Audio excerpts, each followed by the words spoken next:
Welcome, Chris. Thanks, Mary Jane. It's great to have you here to talk about Fairfield rugby history.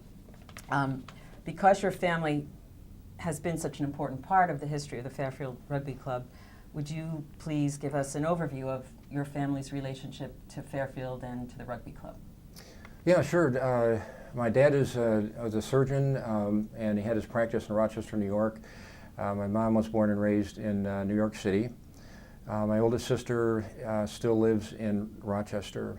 My oldest brother, Peter, is retired, and he lives in Petaluma, California. And then next was Hans, who was 4 years older than I. And my younger brother, Alex, is living in Portland, Oregon right now. And that's an overview of my family. The tie-in, of course, was the rugby club. And the biggest tie-in was really my intent to invite Mom to come up and witness a game. And I was taken aback by it so much, enjoyed it so much, that when she came, she was absolutely enthralled by what she saw. She's a mom who loves to be engaged in any way by her sons or daughters. And the fact that I would consider her one of the guys and bring her to the game just thrilled her to no end. But on top of that, what happened was she saw the condition of the Fairfield Rugby Club in my sophomore year in 1966.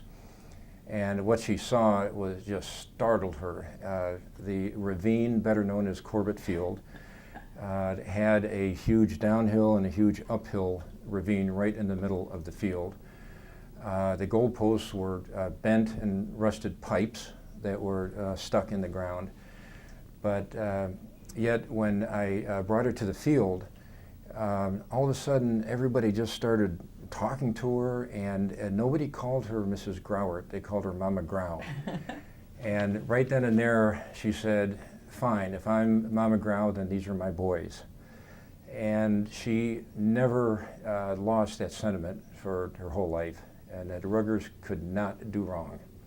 And so that was the start of her love for the rugby club, which of course played out much more seriously in later years, but that was the start of Mom's entailment with the club. How did the idea for the Hans Grauert Rugby Field come to fruition? It had a lot to do with that first visit that I told you about at Grauert Field, where she noted the horrible condition of the field and kind of filed it away in her mind, and the goalposts. And when I was a secretary in my sophomore year, she said, well, Christopher, you have no stationery whatsoever. So she bought club stationery for me to use right off the bat. And I brought her to several other games my junior year as well. And she never ceased to be a hit there at the field. I never had to worry about her. Even at the decrepit Sea Ranch, the games afterwards, she was just a hit. She would take care of herself and hold court with all the guys. And on the way home from one of the games, I'll never forget, she said, that is such a charming place. And I'm going, oh my God. If the Sea Ranch is a charming place, she truly has rose-colored glasses on for the field. And ironically enough, I was preparing for a game my senior year. I had a phone in my room, and I got the phone call that Hans had been lost at sea. And so I did not go to the field, and I told Billy Connolly, who lived across from Campion with me, to win the game for him. And I went home with my family.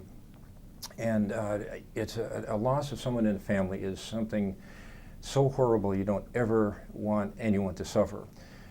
But to make the loss more profound, the fact that there were no remains whatsoever. Hans was on a combat mission over North Vietnam, and he and his jet were lost at sea, and nothing was recovered. No bodies, no airplane parts, no nothing. So it's very difficult to accept the loss, but when you don't have anything to bury, nothing coming back home, it's particularly profound, the grief. So our whole family, coping with the shock, said, well, how are we, in lieu of a grave, how are we going to memorialize Hans? There are no ashes, no nothing. So my mom went first of all to our high school in Rochester, McQuaid Jesuit High School, and said we'd like to, donate something in Hans's memory. And it didn't fall on very well on the ears that the athletic director at the high school surprisingly said, we kind of need new lockers, and if you want to, buy some new lockers, you could do that. And they said, no thanks, we'll go elsewhere. So the next place they went was Hans's alma mater, Notre Dame. And he was a really good jock. He played varsity soccer there. And going to Notre Dame and asking them if they would need some money for their athletic program is kind of like asking MIT if they need more books for their library. I said, unless you want to buy a whole new stadium for us, thank you, Dr. and Mrs. Grauert, for your interest. And that's when the light bulb came on in Mom's head. She said she remembered the Grauert Field being a ravine, and she, more importantly, equated the wonderful traits of rugby that she saw come out in me, because I was kind of a wallflower in high school, very quiet and shy, and when I got elected to the offices and started playing, she said, my God, you're a changed man, you're more outgoing, extroverted, everything she wanted to see. And she said, on top of that, the traits that Hans had, he was very, very outgoing, friendly, engaging, enthusiastic, a real jock, and just like ruggers are. And she said, oh my God, there's the connection.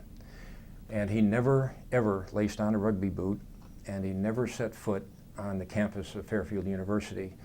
But Mom said, I don't care. There could be no finer rugger, even though he didn't play, than Hans. And I'm going to memorialize him by having my boys have a decent field to play on. And so that is how the seed was germinated, and that's how the field came about. That is a really beautiful story.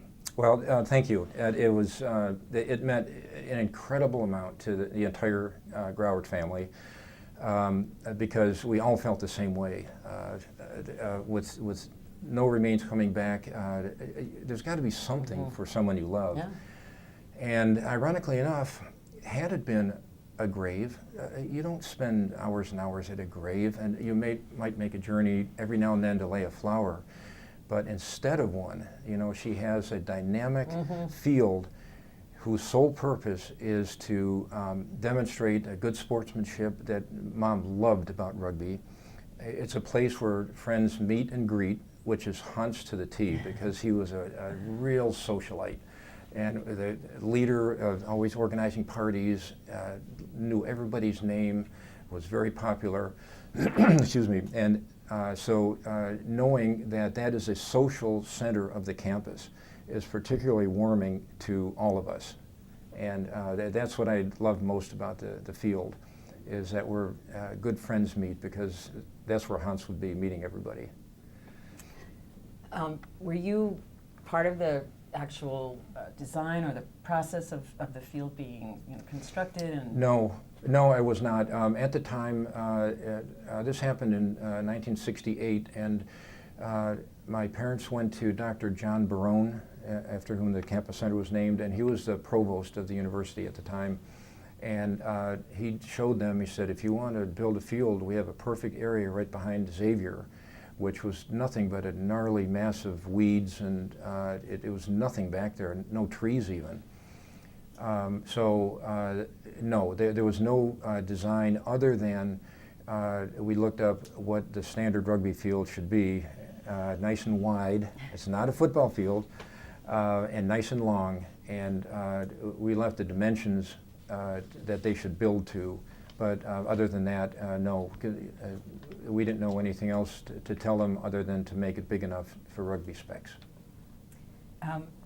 Can you tell me a little bit about the Grauert Service Award that is given every year? You know, unfortunately I can't. I didn't even know that that was instituted until I was asked to appear, gosh, about 15 years ago. And I went, and it fell out of favor for a while, and they started giving out again. I know Oki has one he's very proud of. And I had nothing to do with that, neither did my family. That one of the years when the club got together, they decided to have a service award, and I believe it is given to the rugger that shows the most leadership and has done most for the club other than on the field MVP. That's the Doug Siassi Award.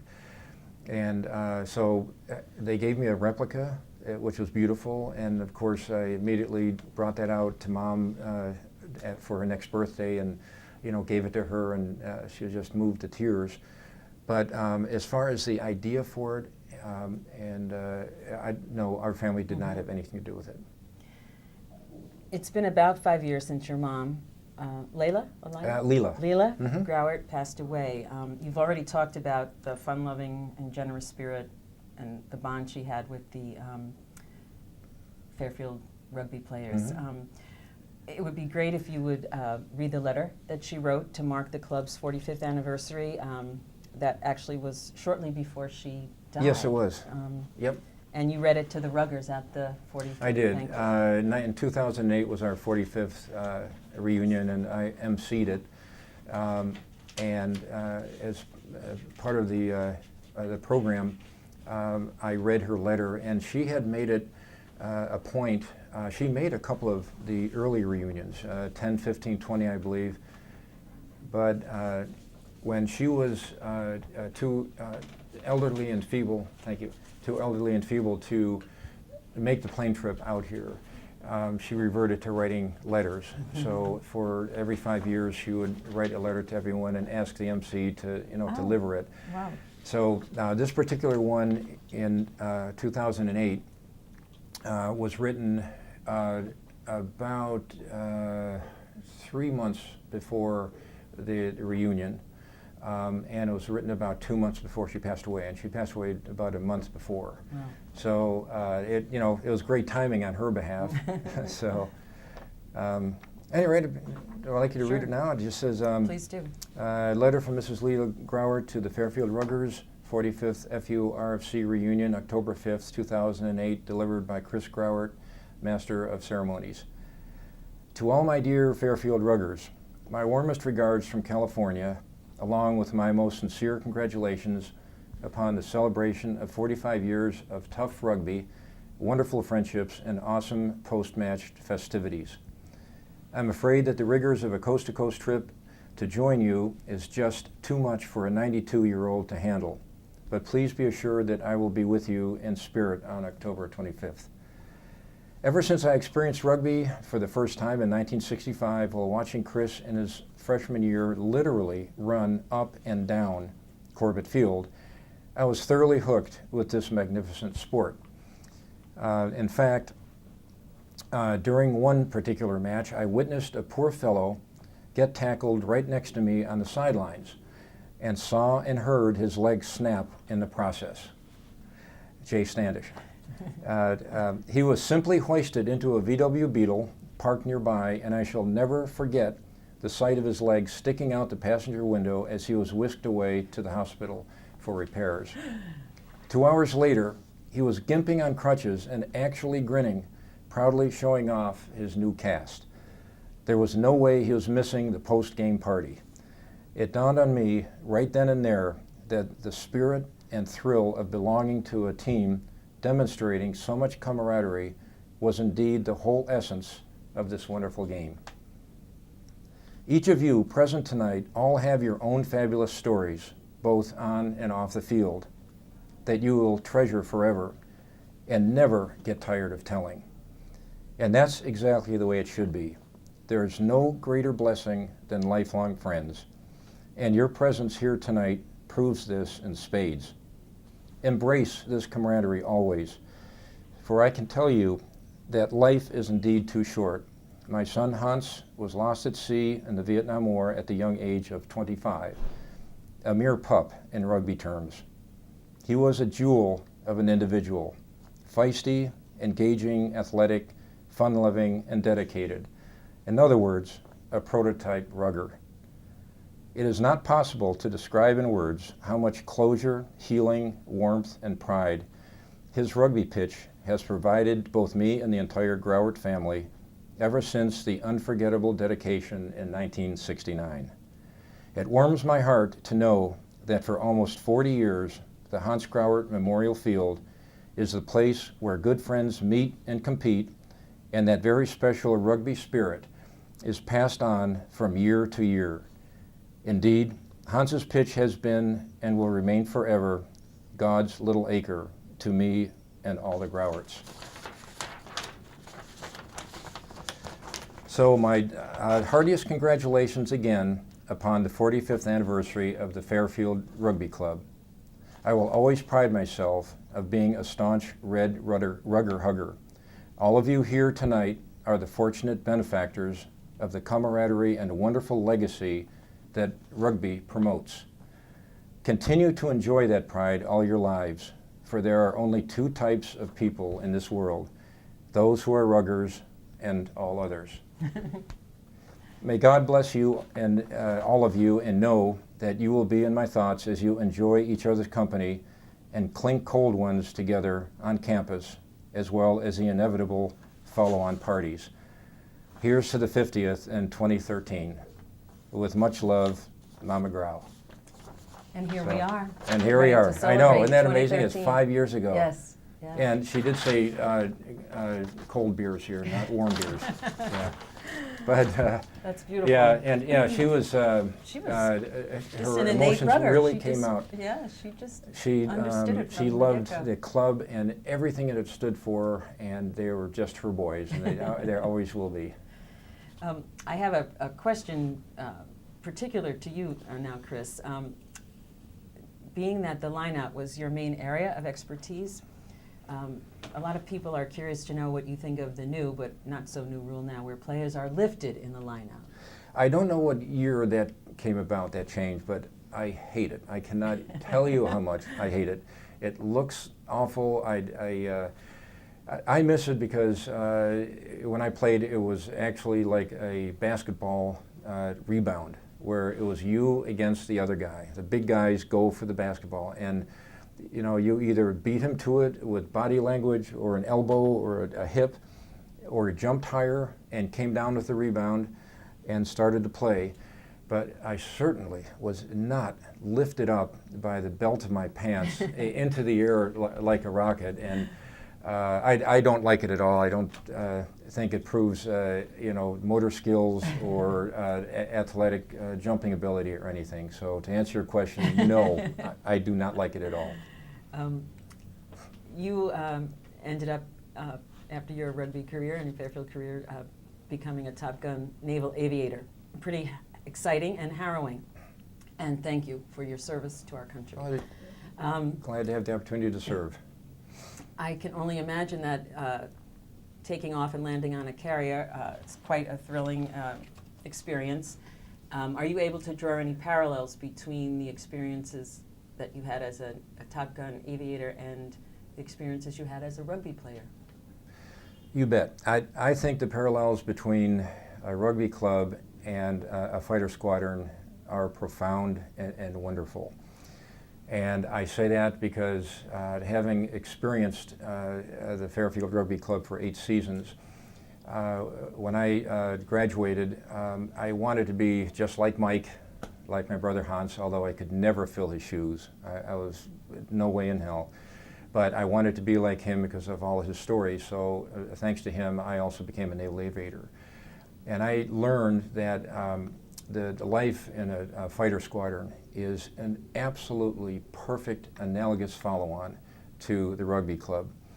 The guys that you fly with are feisty, they are fun-loving, they are courageous, they give everybody a hard time, just like the ruggers, and they give their all to what they do. And just like the rugby club, you would give your all to the guys that you played on the field with. You give everybody a whole bunch of grief all the time, because that's what you do. Also, the other profound similarity between the two is the fact that just like we saw with Billy's indoctrination to the induction, I should say, into the Hall of Fame last night, rugby is forever. And so are the guys that you fly with in your squadron. They are your blood brothers for life, and you follow up for the rest of your life, no matter where you are or where you live.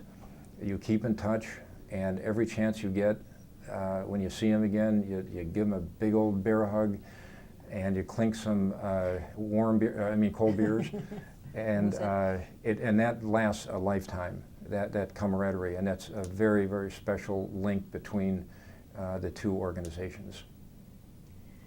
Chris, do you have any advice for the young pups who are the current version of the Fairfield Rugby Club? Yeah, you know what? The first thing I'd have to tell them is congratulations for making the decision to play the sport. They've already shown that they make good decisions.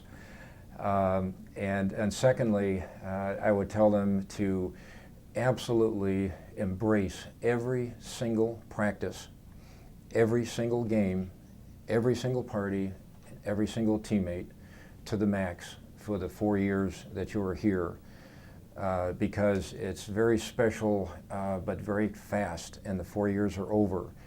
And so get as many good experiences as you can, and nurture those friendships. And then the fun really begins, and that is following up with those friendships for the rest of your life. Thank you, Chris. We'll see you in October. Okay.